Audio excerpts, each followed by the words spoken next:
নমস্কার, জয় পরমেশ্বর। সমস্ত ভিউয়ার্সদের জানাই গুড লাক।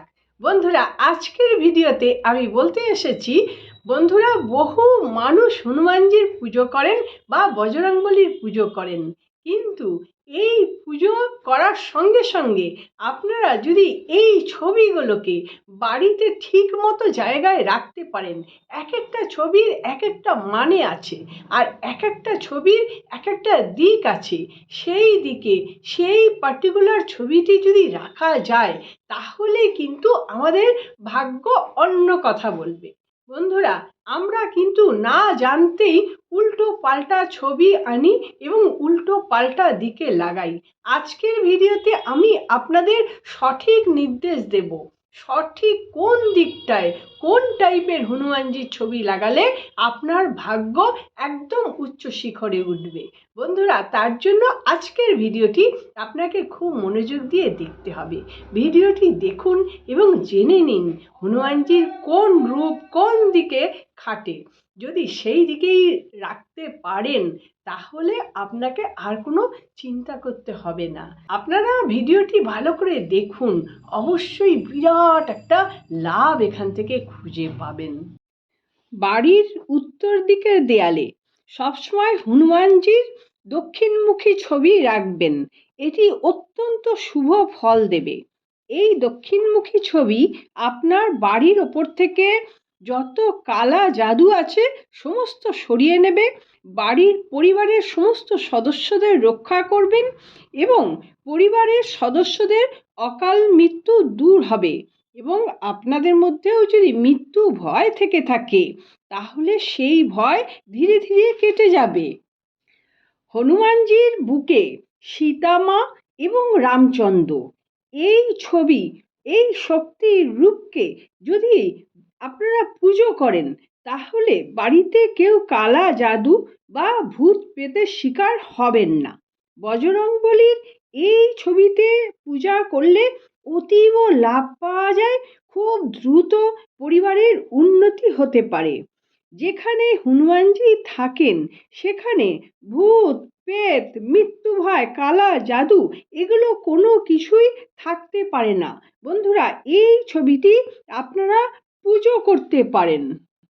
যদি আপনারা অর্থনৈতিক বা অন্য কোনো বাধায় জর্জরিত হয়ে আছেন, সেখান থেকে মাথা তুলতেই পারছেন না, কোনো কাজ সফল হচ্ছে না, তবে আপনারা বাড়িতে পঞ্চমুখী হনুমানজির পূজা করবেন। এই পঞ্চমুখী হনুমানজির পুজোয় অর্থনৈতিক বাধা দূর হয়, সংসারে প্রভূত উন্নতি হয়। ছবিটি আপনার বাড়ির প্রধান দরজার ওপর দিকে লাগাবেন, মানে বাইরের দিকে, যাতে আপনি আসতে যেতে সবসময় চোখে পড়ে। মানে দরজার বাইরের দিকে যখন আপনি দাঁড়াচ্ছেন, তখন বাড়িতে ঢোকার মুখে আপনি এই হনুমানজির ছবি দেখতে পাবেন। আবার অনেকে কি করেন, একদম বাইরে সদর দরজা যেখানে প্রচণ্ড রোদ বৃষ্টি পড়ে, সেখানেও অনেকে কিন্তু টানিয়ে দেন। এটা কিন্তু একদম করবেন না।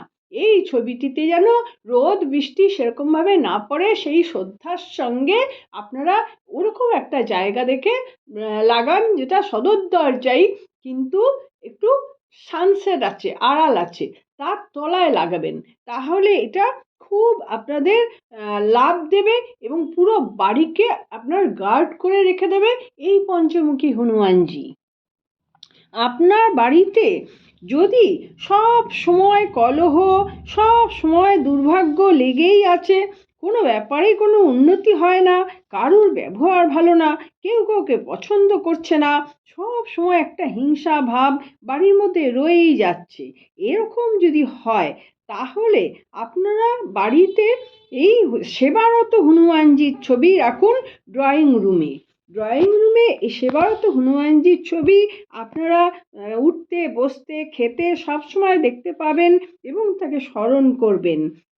এই ছবিতে আপনাদের আর্থিক উন্নতি তো হবেই, মানসিক অস্থিরতাও দূর হয়ে যাবে, মন শান্ত থাকবে, আর দেখবেন কিছুদিনের মধ্যে ম্যাজিকের মতো আপনার বাড়িতে শান্তি বিরাজ করবে।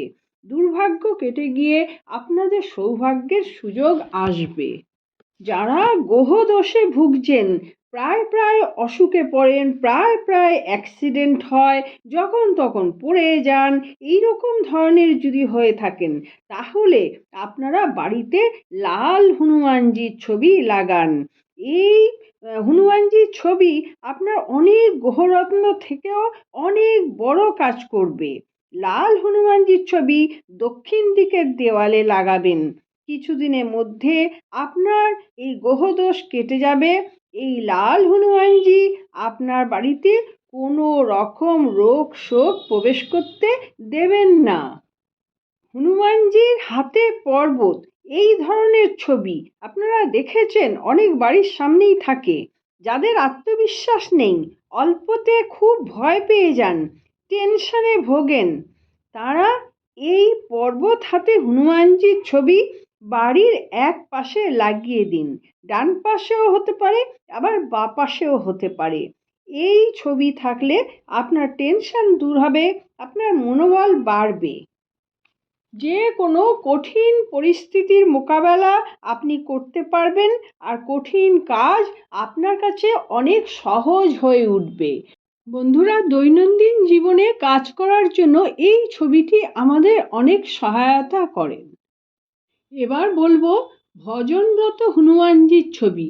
যদি আপনার বাড়িতে রোগ ব্যাধি লেগেই থাকে, নানা রকম বিপদ বা ঘোর সংকটের মধ্যে পড়ে আছেন, তাহলে হনুমান চালিসা বা বজরং পাঠের সঙ্গে সঙ্গে আপনারা এই ভজনরত হনুমানজির ছবি বাড়িতে লাগিয়ে রাখতে পারেন।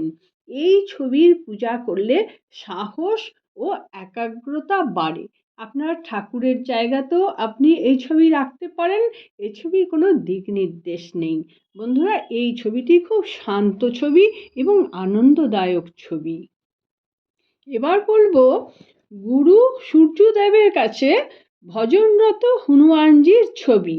যে সূর্যদেবকে হনুমানজি ফল ভেবে ভক্ষণ করতে গিয়েছিলেন, সেই সূর্যদেবকেই কিন্তু হনুমান পরবর্তীকালে গুরু মেনেছেন। কর্মস্থলে যদি উন্নতি করতে চান, জীবনের বিপদ আপদ কাটাতে চান, তাহলে এই সূর্যদেবের কাছে ভজনরত হনুমানজির ছবিকে আপনারা পুজো করুন এবং লাগিয়ে রাখুন বাড়িতে। বন্ধুরা, হনুমানজির ছবি লাগানোর জন্য যে শর্তাবলীগুলি আছে, তার মধ্যে বিশেষভাবে কিছু শর্ত আপনাদের মনে রাখতে হবে। হনুমানজির ছবি কখনোই শোবার ঘরে লাগাবেন না। আর ছবি সপ্তাহে অন্তত একদিন পরিষ্কার পরিচ্ছন্ন করবেন। যদি কারোর একটি ঘর থাকে, আলাদা পুজোর ঘর না থাকে, তাহলে হনুমানজির ছবি যদি লাগানো থাকে, রাত্রিরে শোবার আগে এই ছবিগুলিকে ঢেকে দেবেন। আরেকটি শর্ত হলো, মহিলারা যদি হনুমানজির পুজো করতে চান, তাহলে অবশ্যই করতে পারবেন, কিন্তু শর্ত হলো হনুমানজি হচ্ছেন সন্ন্যাসী বাবা। এই সন্ন্যাসী বাবার পুজো করতে গেলে মহিলারা সন্ন্যাসী বাবাকে বাবার চোখে দেখবেন, নাহলে ভাইয়ের চোখে দেখবেন, ঠাকুর হিসেবে দেখবেন না। এটি ছেলেরা করতে পারে, মহিলারা করতে পারে না। আরেকটি কথা হচ্ছে, যখনই আপনারা হনুমানজির কোনো মন্ত্রপাঠ, পূজা পাঠ যাই করছেন না কেন, আপনারা প্রথমেই অঞ্জনে অঞ্জনে অঞ্জনে এই কথাটি বলে নেবেন। অঞ্জনা হচ্ছে হনুমানজির মা, আর হনুমানজির মাকে হনুমানজি প্রচণ্ড ভালোবাসেন। এই অঞ্জনে কথা শোনার সঙ্গে সঙ্গে হনুমানজি আপনার কাছে এসে হাজির হবেন এবং আপনি যে কাজটি করছেন সেইটি খুব শক্তিশালী হবে এবং আপনি ফল পাবেন। যাদের বাড়িতে হনুমানজির ফটো অথবা মূর্তি পূজার রেওয়াজ আছে বা হনুমান চালিসা পাঠ করা হয়, তারা কিন্তু অবশ্যই শনিবার এবং মঙ্গলবার নিরামিষ আহার গ্রহণ করবেন, নইলে হনুমানজি কিন্তু ভীষণ রাগান্বিত হয়ে যান। বন্ধুরা, এই শর্তটা কিন্তু আপনারা মানবেন, কারণ কলিযুগের হনুমানজি হচ্ছে একমাত্র সক্রিয় দেবতা। এনার পাওয়ার অনেক বেশি। এনার পুজো করতে গেলে কোনো রকম অন্যায় করলে চলবে না। আপনারা প্রচুর ধন সম্পত্তির মালিক হতে চাইলে আর সুখ শান্তি নিরোগভাবে থাকতে চাইলে যেরকমভাবে ছবিগুলির কথা বললাম সেরকমভাবে ছবিগুলি দিয়ে আপনারা ঘরটিকে গুছিয়ে নিন এবং রীতিমতন আপনারা হনুমানজিকে আরাধনা করুন, অবশ্যই সুফল পাবেন। ভিডিওটির শেষে অবশ্যই জয় হনুমান এবং জয় শ্রীরাম এই কমেন্টসটি আপনারা লিখবেন, তাহলে হনুমানজি অত্যন্ত খুশি হবেন। যদি এই ভিডিওটি আপনাদের ভালো লেগে থাকে তাহলে অবশ্যই একটা লাইক দিয়ে দেবেন, আর যারা আমার চ্যানেলের বিভিন্ন ধরনের ভিডিওগুলো দেখতে চাইছেন তারা অবশ্যই আমার চ্যানেলটি সাবস্ক্রাইব করে রাখবেন, তাহলে আমার ভিডিওর সমস্ত লিংক আপনার কাছে পৌঁছে যাচ্ছে। আশা করছি আপনারা সকলে খুব ভালো থাকুন, আনন্দে থাকুন, সুস্থ থাকুন এবং হাসি মুখে থাকুন। নমস্কার, দেখা হচ্ছে পরের ভিডিওতে।